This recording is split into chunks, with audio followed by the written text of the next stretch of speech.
Hello మణి గారు. Hello చిన్ని. ఒక కొత్త ఫ్రూట్ ట్రై చేసేద్దామా మళ్ళీ? తీసుకురా. ఇదిగో. ఏంటి గెస్ చేయి. నాకు తెలియదు చిన్ని ఇవేంటో మరి, కానీ మంచిగా ఉన్నాయి. కడగవా?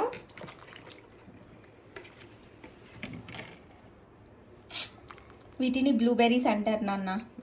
చాలా మంచిది హెల్త్కి. తినాలా? టేస్ట్ చేయి. లెట్స్ సీ నీ ఎక్స్ప్రెషన్. ఎలా ఉన్నాయి? బాగున్నాయి. అసలు గింజలు లేవేంటి? ఉండవు. అవునా? మంచిగా ఉన్నాయి. బాగున్నాయా? దేనికి పనికొస్తాయి? దేనికి పనికొస్తాయా? తినడానికి పనికొస్తాయి. హెల్త్ దేనికంటున్నా మంచివి. చాలా యాంటీ ఆక్సిడెంట్స్ అవి ఇవి చాలా ఎక్కువ ఉంటాయి. అవి ఇవి అంటే అవి ఇవి అంటే ఏంటో డీటెయిల్డ్ అడక్కు. సో అప్రూవ్డా బ్లూబెర్రీ? ఓకే చలో బాయ్ గైస్. బాయ్. బాగుంది.